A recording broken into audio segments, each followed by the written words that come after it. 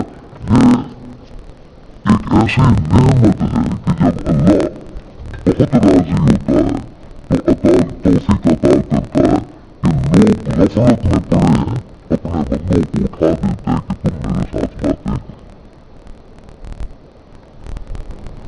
جو چیز پھل ہوتی ہے وہ اس شجر کا بیج بھی ہوتی ہے. کسی پھول کے پودے پہ جو پھل لگتا ہے وہ اس کا بیج بھی اس میں ہوتا ہے، اس سے وہ پودے پیدا ہوتے ہیں. آم کے پھل لگتے ہیں تو آم کی گٹھلی آم کے درخت پر بیج بھی ہوتی ہے. ہر درخت ہر پھلدار، ہر پودا ہر درخت وہ پھلدار ہے یا غیر پھلدار، جو بھی پھل اس میں جا کے لگتا ہے وہ پھل اس کا بیج بھی ہوتا ہے. اگر اس پھل کو کاشت کیا جائے تو وہ پودا نکل آتا ہے. یہ طریقے صوفیات کا، یہ راتوں کو اٹھ کر اللہ سے باتیں کرنا، سحری کو اٹھ کر اللہ کی عبادت کرنا اور ذکر اذکار کرنا اور اللہ کی یاد اور اللہ سے باتیں، کیونکہ پھل ہے اس ساری چیز کا. تو صوفیاء نے اس پھل کو پھر سے کاشت کیا، لوگوں کو ذکر الہی پہ لگایا، لوگوں کو اٹھ کر تہجد پڑھنے کی تلقین کی، لوگوں کو سونے سے پہلے ذکر کی تلقین کی، ذکر کرتے سو جاؤ اٹھ کے پھر سحری کو، کہ یہ پودا اگے پھر تمہیں صبر کی توفیق ہو جائے، تم گناہ سے رک جاؤ، پھر اس پر تمہیں یوں پودا بڑھتا جائے، راست باز ہو جاؤ گے، یوں پودا بڑھے گا، تمہیں قناعت آئے گی، اللہ کی راہ میں خرچ کرنے والے بن جاؤ گے. اور جب اس پہ پھل آئے گا تو تم بہت زیادہ ذکر کرنے والے، بہت زیادہ اللہ کی یاد میں جاگنے والے بن جاؤ گے. شاہد اللہ انہ لا الہ الا ہو، بڑی خوبصورت بات کی.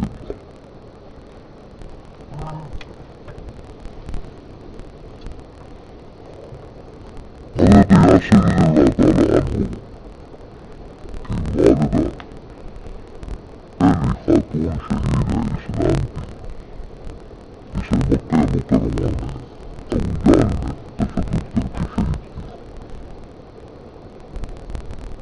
لمبا واقعہ ہمارے پاس وقت نہیں ہے، میں اس واقعہ کی طرف نہیں جا رہا. میں یہ بات بتانا چاہتا ہوں کہ سارے تشدد کے بعد ابو جہل کو اس بات پہ بہت غصہ آیا کہ ایک تو یہ نسل در نسل غلام ہے، پھر غلاموں میں بھی یہ ایک عورت ہے وہ بھی عمر رسیدہ ہے، اور میرے اتنے عظیم قریشی سردار ہونے کے باوجود یہ بڑھیا بھی میری بات نہیں مان رہی. تو اس نے کہا کہ تم وہ ان کے سینے پر خنجر لے کر سوار ہو جاؤ. اس نے کہا میں تمہیں مار دوں گا یا پوچھ کر تم دل سے نہ کہو، میرا بھرم رکھنے کے لیے زبان سے تو کہہ دو کہ میں اللہ کی توحید کا انکار کرتی ہوں. میرے انکار سے کیا وہ ہے ہی ایک، اب میں انکار کروں یا نہ کروں کیا ہوں؟ جب وہ ہے ہی ایک تو میں کیسے انکار کروں اور تو کیسے بیوقوفوں جیسی باتیں کر رہا ہے؟ تیری ضد سے اللہ دو ہو جائے، وہ ہے ہی ایک. تو بڑی خوبصورت بات اللہ کریم نے وہی فرمائی ہے. فرمایا شاہد اللہ، اللہ خود اس بات کا گواہ ہے، کسی کی گواہی کی ضرورت نہیں، کوئی ضرورت نہیں ہے کسی دوسرے کی. وہ خود اپنی ذات کی وحدانیت پہ وہ خود گواہ.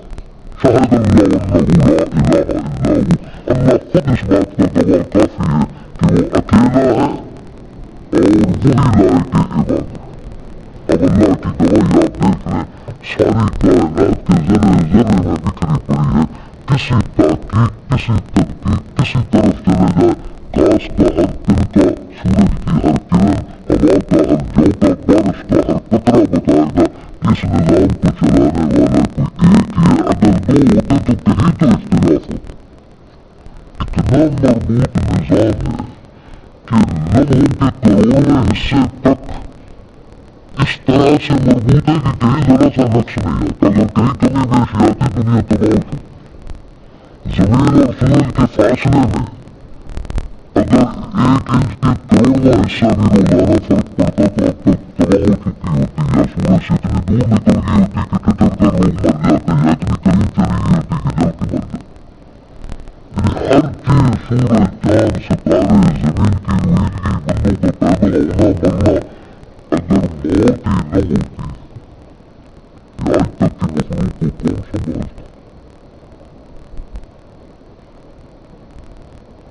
اگر زمین کا پیٹ انسانوں کو سمو نہ لیتا صرف مردے پڑے رہ جاتے تو دنیا پہ ہڈیوں کو ڈھیری ہوتے. کہ کوئی بھی چیز لے لیں تو پتہ چلتا ہے کہ سارے نظام کو چلانے والی طاقت ایک ہی ہے جس کے حکم سے کسی شے کو انحراف نہیں اور وہ پورے نظم و ضبط سے اسے چلا رہا ہے. فرمایا اللہ خود اس بات پہ گواہ کافی ہے کہ وہ ایک ہے وہی عبادت کے لائق ہے. پھر اس کے فرشتے جو مقدس اور پوری مخلوق ہے وہ گواہ ہے اور وہ زمین پر اللہ نے جنہیں بھی علم دیا ہے اور جو انصاف پر قائم ہے. اہل علم بھی جانتے ہیں کہ معبود برحق ہے اور اکیلا ہے. لا الہ الا ہو اس کے بغیر کوئی عبادت کا مستحق نہیں ہے. یعنی غیر مشروط اطاعت کی اور کسی کی نہیں کی جائے گی سوائے اللہ کی. عبادت کیا ہے؟ غیر مشروط اطاعت. اور یہ اللہ کا حکم توڑ کر دوسرے کا اگر مانا گیا تو اس کا مطلب ہے اللہ کے مقابلے میں اس کی عبادت کی گئی. سو غیر مشروط اطاعت صرف اللہ کی ہوگی جو غالب ہے اور حکمت والا ہے.